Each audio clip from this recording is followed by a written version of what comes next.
We're just getting older, world is getting colder. Trying to get sober, Lord help me get stronger. World is on my shoulders. How you doing today? This is the 12 and 12 podcast, the podcast about real life, recovery, growth and development, redemption, because that's what this is about. And if you have not yet subscribed to the channel, do me a favor. Tap that subscribe button up top and share for more. Also, if you need any help or know anybody that needs help with substance abuse disorder or severe mental illness, do not hesitate to reach out to our sponsors. First Step Recovery. They help many people have a great turnaround rate, and don't forget you could definitely contact them today. You see the numbers up top of our outreach specialists. Will contact them. They'll be happy to help you. We have a special guest today, Donald. Yeah, you know it. How you doing today? I'm good. How you doing? Yes, sir. Doing good, Yeah, man. thanks for having me, man. Hey, man, appreciate you coming in, man. So tell me, man, where you from? I'm from Louisville. I was born in Norfolk, in Virginia, man, but Louisville has been my home since I was a child. Straight from an infant to Louisville, and I've been here my whole life. Nice. So I'm from the city. Oh, that's what's up. Yeah. You have both your parents in your life? Yeah, love them both, man. They've been married since 1978. What? Yeah. Oh, dang. Yeah, that's my first tattoo, man. 1978. That's a blessing right there. You better know it. You do not have that today. A lot of That's man. right. It's not lasting out there. Marriages aren't lasting. Yeah. Love isn't lasting, man. It's Yeah. just. They got it. That's a good thing. That's a good thing right there. I love them both dearly. So tell me a little bit about yourself. Yeah. From when I first got to Louisville, we were homeless a couple times. We lived in Wayside Christian Mission right down here. Okay. And it just bouncing around. My dad was a worker. My mom worked, but things just didn't hit too well. So we were homeless a couple times, and I think that's what drove me to where I went, because I try to do anything and everything I could to help my family. And I know there's people out there that do the same. They think, hey, we can't pay the rent, or hey, we need some food, so we can go do this over here. But that's not always the right way. Of course, it's led me down the road that I've been in. But you can justify it at that time, because it's good to hand your mom some money or say, hey, don't worry about that, we can go, I'll take care of that. And it felt good at the time, but it's not worth it, in the long run. Not at all. Yeah, it's not worth it, man. That fast money is worth it. A lot of times people take that fast route, and then don't realize it's a long, hard road. Yeah. And that it might feel good to dish off that money, but each time it just becomes easier to literally go against the law. Yeah. Put yourself in danger, and then put your family in dangerous situations, Right. and you don't even know it. Right. So, I just told myself, hey, they need me. But when I get arrested, go to jail, go to prison, I wasn't there then. So, and they did all right. They're still alive. They're still, together. So they did that without me then. So who am I to say that they couldn't do it without me when I was out there doing the most? Getting all trapped up, and when I was going to jail and prison, they survived. Yeah. So you kind of got caught in like a cycle of going out there, getting locked up, going out there, getting locked up. Getting locked up, the violence, the the break-ins, it just stealing, everything. And it just became, it was never enough. Yeah, I did this one time, I can do it again, I can do it again, I can do it again. And it, drugs, just so much, man. And I hurt my family, each and every time. And, but they stayed with me. They supported me. They let me know that they love me. They never told me, hey, we're done with you. So they're awesome. That's a blessing right there. That's a blessing right there. So when is the first, you've been locked up before? Yeah. When's the first time you've been locked up? As soon as I turned 18. Oh man. Yeah. Started young. Yeah. That's right.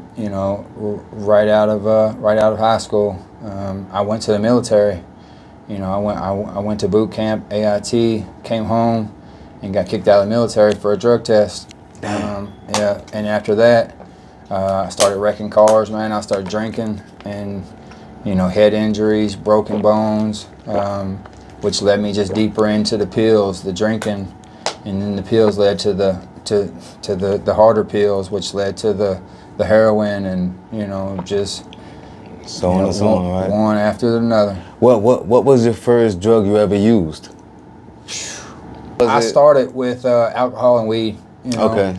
And you know, that was, you know, That's an opening up gateway right there, right? yeah. I mean, that was before middle school. Dang. You know, yeah. What? Yeah. And so going through middle school, you know, it was just a heavy. You know, I started bringing alcohol to school in middle school. Oh, hold on. What? You was drunk in school? In school, middle school, you know, definitely high school, you know, bringing drugs and alcohol to school. I just thought that was the, you know, that's what people wanted. I thought, I mean, I was cool, you know, but, you know, that's just what it was then. Was the people around you drinking too? Everybody Yeah, in for your sure. crew? That's, you know, and, you know, that's just where it starts, you know, like it goes on and on. And, you know, you always want to do something more, you know, something more. And that's when you want to, you know, you start experimenting. And, you know, I'm trying, you know, acid, you know, shrooms on top of the smoking and drinking. And then, you know, okay, so, you know, and then, you know, every few years there's a new drug pop up. So then the crank was there, then the meth was there, you know, then that's when the pills started, and then the heroin came. And by the time I got put in federal prison, that's when fentanyl popped out. And I'm so glad that I'm blessed actually for that federal sentence, man. You know, because I didn't have that chance to even to be out for that fentanyl phase. But I heard about it, man, and reckless. You know, it was just dangerous. So you think that if you wouldn't have got locked up, you think you might have OD'd or something or died off of fentanyl? Yeah, You think? I OD'd several times before I got locked up. I'm blessed to be alive. I've been through car wrecks and head injuries. I've been in comas.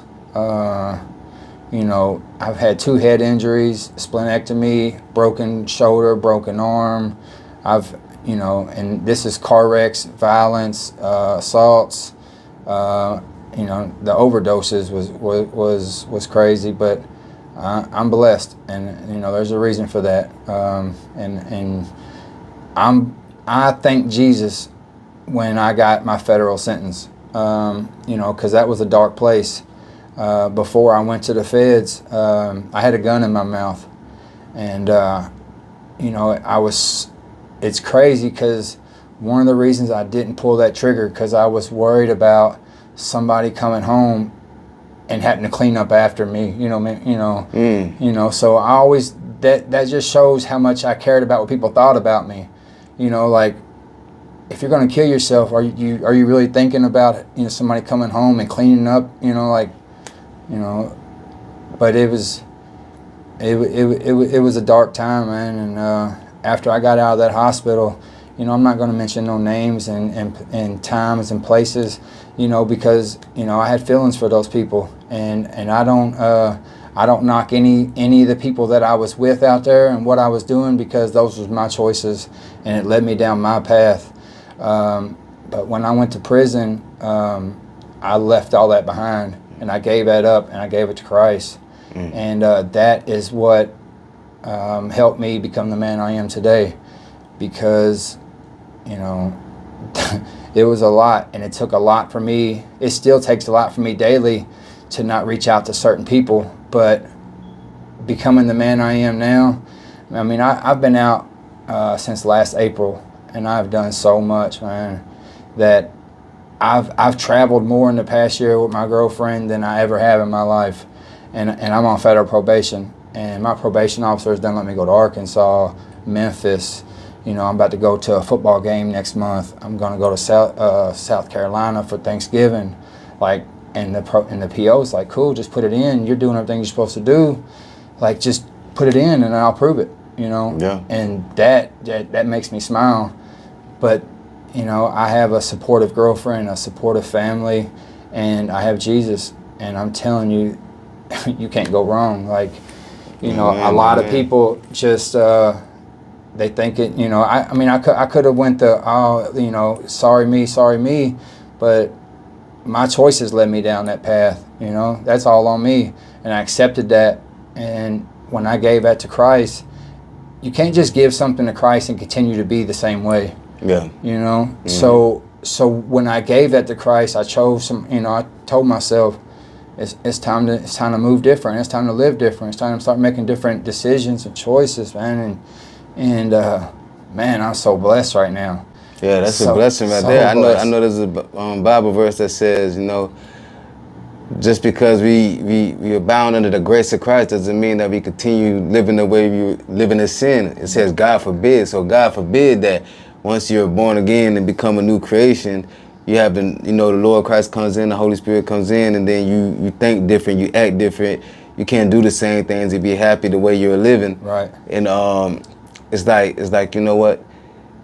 It's better. It's better because, Yeah. you know, you don't, like you said, you're not blaming yourself. I mean, you're not blaming anybody else. You take a responsibility. Every When bit a of lot it. of times people in the world, and me, before I got healed from the Lord Christ changed my life and healed me from a lot of the trauma, I blame a lot of other people for my actions. Yo, you know what? You're the reason this. Yeah. You're the reason that. And I realize a lot of times, man, the people just dealing with trauma. And once you get rid of that trauma, your life is just gonna be better. It takes God to heal it though, because a lot of people try to heal themselves, but then they end up doing what? They end up treating people badly still. They end Right. up taking these substances and doing things to try to numb the pain Right. from what they're going through. Yeah, and you know, you can't just, you know, say that you know, you're a Christian or you know, you love God or, you know, whatever God that is, or you're a follower of whoever, and continue to live the same way. Because if you really take, like for myself, you know, I say I'm a Christian. If I really am a Christian and I have Jesus living in me, I can't just keep moving like I was. I can't just keep doing what I was doing, you know, because I'd be lying. That's another lie, you know. And people do that, and they still treat people bad and try to, you know, but that's just not the truth, you know. You have to, if you really accept Christ and accept a different way of life, then live that other life. And I'm telling you, man, like I've done so much, and you know. When did you come into the knowledge and faith of God? Have you always believed in God? So I have, you know, my entire life I have. But when I got to federal prison, you know, everybody from my past, I don't want to say everybody, a lot of people from my past, like, was throwing shade on me, you know. He's this, he's that, he did this, he did that. And, you know, I'm okay with that, because that is what helped me become the person I am. Like, I accepted that, like, cool, you know, just leave it at that, you know, like, yeah, maybe if they continue to think that way, they'll leave me alone. And they did, and that was great. But, you know, when I got into federal prison, before I even got sent to a unit, man, people were being carted out, people got stabbed, you know. So, you know, it was a terrible place. It was a violent place. I got, you know, a high max facility, you know, and that was it, you know. You know, it was scary. I'm not gonna lie, that was a scary place. And I prayed and talked to Jesus then, you know, help me get through this, you know, and boy did he ever, you know. There was so much going on while I was in there, and I didn't have a care in the world. You know, like, you know, my car, you know, you're separated in there. It's, you know, the whole politics system and the prison systems is crazy. Like, but I was deeply loved in there. And whenever stuff would come to the yard and some rumors, you know, my whole car shut that down, you know, and they let people know, hey, you know, we're not going to do that. You know, he's good. He's been checked. The next person that says that, there's something bad going to happen to him, you know, which, and I don't promote that. I'm not saying that as in, you know, that's good for, you know, because, you know, I'm not promoting violence, but I just know that I asked Jesus to come in there, and he helped me through everything. And I mean, it was a blessing. But being in prison, I found Christian brothers. We had Bible studies. We had prayer time. I mean, you know, church and it all. But there were so many lockdowns that me and my cellmate, Jack Fye, you know, I grew up with dude. You know, he was from the same neighborhood as I was in. And he ended up being in the same prison as I did, same unit. You know, we celled together. You know, every day we would read our devotionals together. We would, you know, prayer together, eat together, you know, just work out together. That, you know, that was my dog, man. Yeah. He's down here in Dismas right now, about to get out. He's doing his thing. Yeah, I laid the groundwork for him. Oh yeah, nice. So God surrounded you by people who definitely had your back. Even though violence, you in prison, people. Violence is going to happen. Oh, yeah, for sure. Sometimes you got to fight. It's just what it is. You know what I'm saying? So, but being that he surrounded you around good people, and then made sure you made it out, because a lot of people in there don't make it out. A lot of people in there end up coming out in a bad way. Yeah. You know what I'm saying? Sure. Worse than they were when they even went in. You know, a lot of people come out with a vengeance mentality, man, to go out literally hating the world, PTSD and all type of stuff, man. Sure. So it's like, to be able to, you know what I'm saying, get out and then just start moving forward. What are some of the things that you did how was it when you got out, and what's some of the things you did that better yourself, that was different from the time you actually came in? So I got out in April of 24. May of 24, I got with Goodwill. I met a guy at a bus stop named Andrew Gillette. And he told me to check out the Opportunity Center on 28th and Broadway down here. And I did, man. And I started working at the Northfield store with Goodwill, but became a team lead, assistant manager, you know, within no time. But I had people trusting me with keys, with codes to the safe, keys to the store, you know, count this money. And that felt good, you know. But that retail wasn't for me. So, I mean, I'm doing classes, I'm doing peer support, I'm doing adult mental health specialist stuff. I got certifications and so much, but I'm now a career coach with the transportation services of Goodwill. I do cars and bikes, and I'm not stopping, man. Like, I mean, I own my vehicle. I have 10 grand saved right now. Yeah, you know, like nice. by this time next year, I'm living in a home. Like my credit score is a 740 right now. Nice. You know, nice. I've never had any of that. You know, praise God, bro. You know, so just the credit alone. See what God to do. I'm telling you, I promise you, you got to put the work in though. Yeah. You know, like you can't just if you stay sober, stay focused. I'm telling you, I always the tell door's people, gonna open up. I tell people, stay focused, stay focused, stay focused. You know, that's my favorite 2 words is stay focused.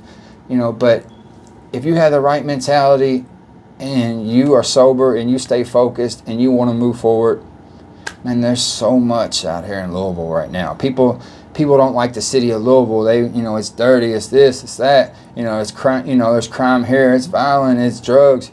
That's at any city. That's going to be anywhere. You know, but there is so much. There's so many opportunities, and just people say, you know, get surrounded by good people. It's about who you know. Like, and I'm telling you, I know some good people. I know some good people, and you know, I'm at the bottom of my ladder right now. Yeah. You know, you know, I can't wait. You know, I stay focused on Christ. You know, I can't slip up without my girlfriend saying, "Hey, now we ain't doing that." Yeah. You know, she's on me. My family's on me. Like, but they don't have to stay on me because I'm doing what's right. You know, like, and it shows. Like, I went into the federal courthouse, and I'm going to go, you know, see my PO, and you know, the guards are asking me where I'm going, and I'm telling them I'm going to the PO office.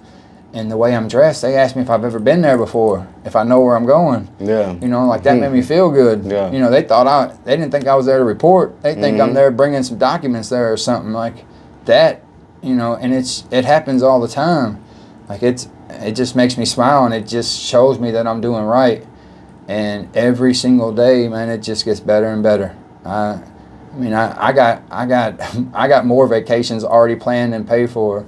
You know, going to a football game, NFL game soon. I've never been to any of that. You know. That's what's up, man. Yeah. That's a good thing. Key thing he said, man, surround yourself by good people. Man. Don't surround yourself by people who want to keep you down, people who got negative mindsets all the time. These are people you do not want to be around. People who are using drugs, who are alcohol all the time. You do not want to be around people like that. You know, because the best thing, and I believe health is wealth, you know, mental, physical, spiritual, getting right. Keep your eyes focused on God. Keep your eyes focused on the Lord Christ first.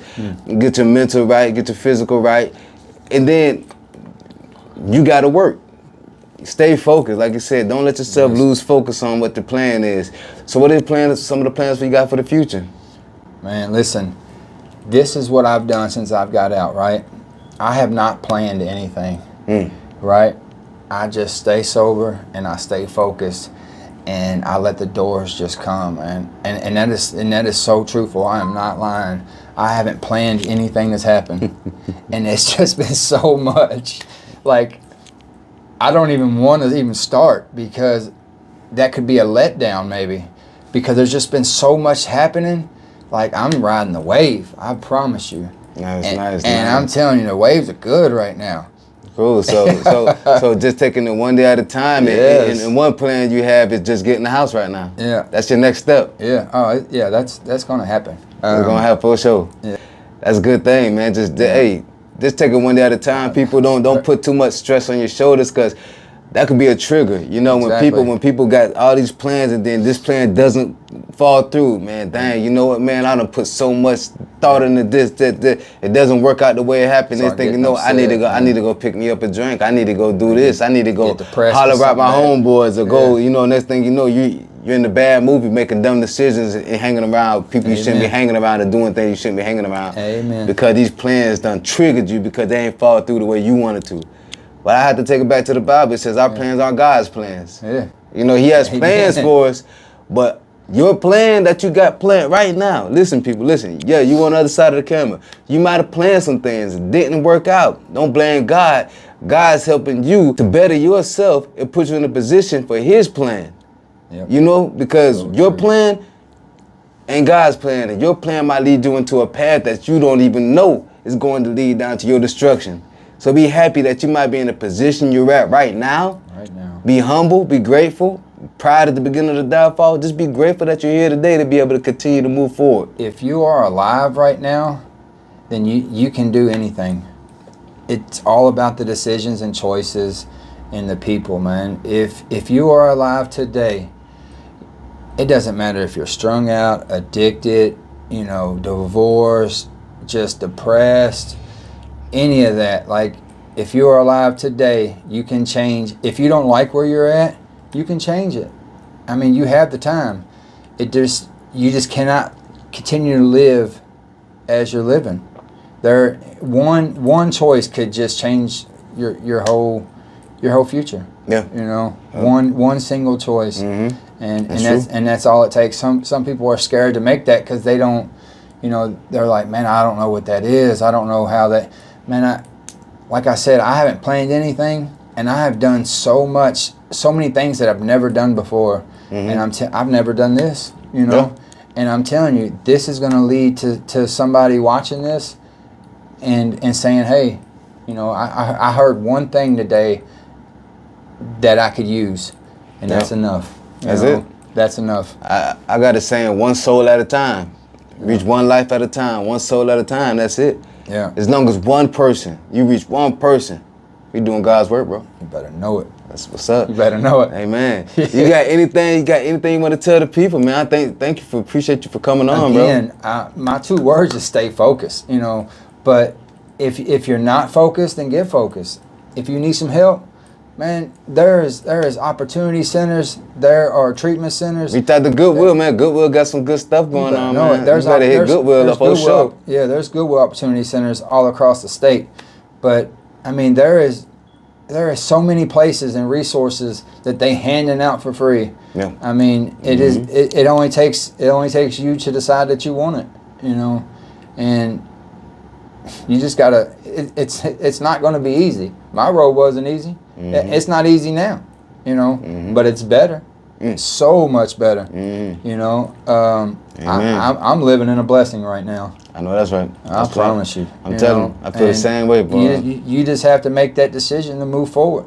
You know, leave that. You know, leave that needle behind, leave them drugs behind, leave that bottle behind, you know, leave that ex behind, leave your now girlfriend behind, you know. You might have to leave your area behind where you live at and try to relocate and move somewhere else. You might have to leave that behind. Yeah. And you know, I did that. You know, I ain't went back to my neighborhood. I go in there to see my family, but even my friends that lived in there are like, man, you don't need to be down here. Ain't nothing for you down here. Ain't nothing down there. Yeah. Move forward. You know, I slide in and say hi to them, see them. Hey, let's go out to eat. You know, but I know where I'm at. You know, and I know where I can't be at. You know. Yeah. Because there's no telling. I mean, it could be just one wrong move, and I'm back to where I was at. Back in the madness. I'm telling you, I'm not going back. Nah, forget that crap, I ain't doing it. I'll tell you, I ain't going back, bro. Yeah. I'm not going back, bro. You know what? And you don't go back. You don't go back, man. It's dark back there. Once you see that light, man, once God changed your life, you don't go back. Yeah. You don't turn back, man. Ain't Remember no way. Lot's wife? Yeah. Remember Lot's wife? She turned back, Sodom and Gomorrah, bang, she died. I always use that. Do not go back. Do not look back. Don't even look back. Yeah, stay focused. Just stay focused, man. Move forward, man. Yeah. Amen to that, man. You better know it. That's a wrap for the show today, man. Appreciate Donna for coming on. That's right. Yeah. And stay tuned for more of the 12 for 12 podcast. If you're not subscribed, please subscribe. And we love you all. Yeah. Y'all have a good day. Have a blessed day.